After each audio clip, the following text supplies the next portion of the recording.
Assalamualaikum warahmatullahi wabarakatuh dan selamat sejahtera kepada semua. Kumpulan saya iaitu saya, Aisyah Hanim binti Zamani, Nur Mastura binti Mat Husin, Nur Farah Izzati dan Nur Adila akan membentangkan tentang terapi muzik.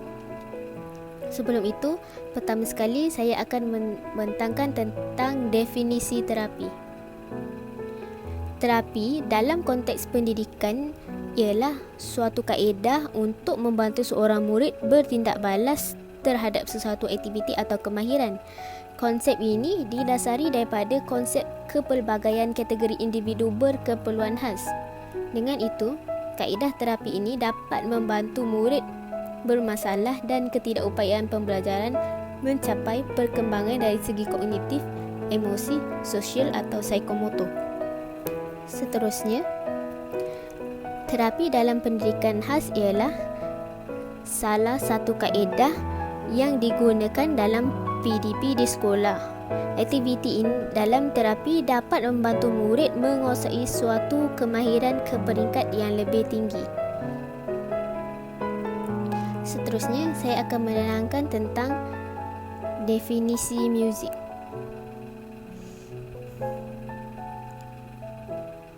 Muzik adalah satu gubahan bunyi yang menghasilkan bentuk dan irama yang indah dan menyenangkan. Konsep muzik ini bukan hanya terhad kepada bunyi instrumen semata-mata. Ia juga merangkumi suara manusia serta bunyi-bunyi di alam seperti bunyi burung, bunyi air terjun, bunyi lautan dan sebagainya. Seterusnya, saya akan membentangkan tentang definisi terapi muzik. Menurut The American Music Therapy Association (AMTA) 2006, terapi muzik adalah suatu intervensi secara klinikal dan berasaskan bukti saintifik. Tujuannya adalah untuk mencapai matlamat individu berhubung dengan terapeutik. Ianya dilakukan oleh seseorang yang profesional dan berkelayakan berdasarkan kepada hasil-hasil kajian yang lepas.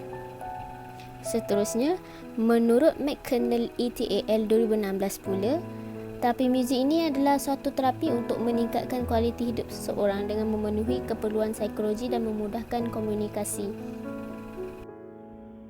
Berlandaskan teori kecerdasan pelbagai yang diasaskan oleh Howard Gardner pada tahun 1983 dalam Siti Rahayah, Husni, Arba'iyah dan Nik Nurul Huda pada tahun 2011, kecerdasan muzik adalah kebolehan mengesan irama dan lagu, mengenal, membeza atau mengubah rentak dan tempo dalam melodi.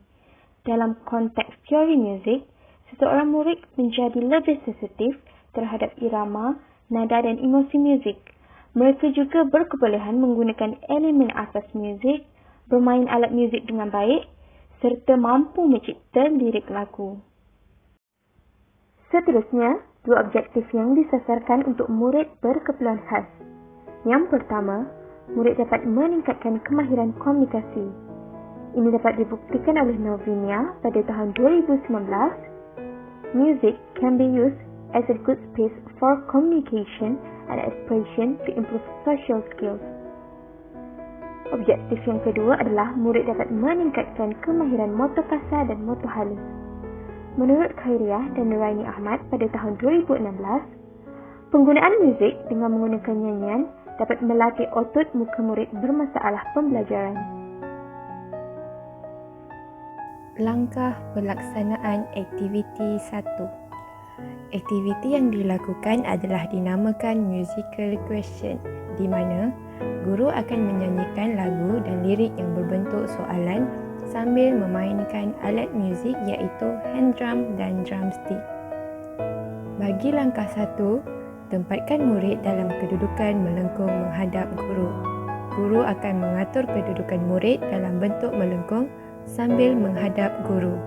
Langkah 2, murid memegang alat drumstick. Guru akan memberikan 2 drumstick kepada setiap murid yang menyertai aktiviti ini.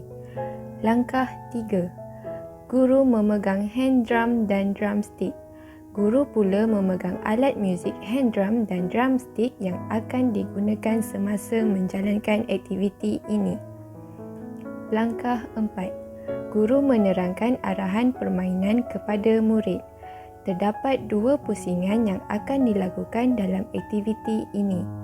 Langkah 5. Lagu dimainkan dan guru bernyanyi dengan lirik yang berbentuk soalan sambil mengetuk. Guru menyanyikan lagu sambil memainkan alat muzik iaitu hand drum dan drumstick. Langkah 6. Pada pusingan 1, guru menjawab sendiri soalan yang disoal. Bagi pusingan ini, guru menunjukkan demonstrasi kepada murid bagaimana untuk bermain dalam aktiviti ini. Jadi, guru akan bernyanyi dengan lirik yang berbentuk soalan dan guru juga akan menjawab sendiri soalan tersebut sambil guru bermainkan alat muzik itu dengan mengetuk drumstick ke permukaan hand drum. Dalam langkah ini, guru ingin murid lebih memahami bagaimana aktiviti ini dijalankan. Langkah 7. Pada pusingan 2, lagu dimainkan sekali lagi tetapi soalan diajukan kepada murid terpilih. Dalam langkah ini, guru juga akan menyanyikan lagu dengan lirik yang berbentuk soalan, tetapi soalan akan dijawab oleh murid pula. Guru akan menghalakan permukaan hand drum kepada murid terpilih untuk menjawab soalan yang ditanya sambil murid mengetuk permukaan hand drum dengan alat drumstick yang berada di tangan.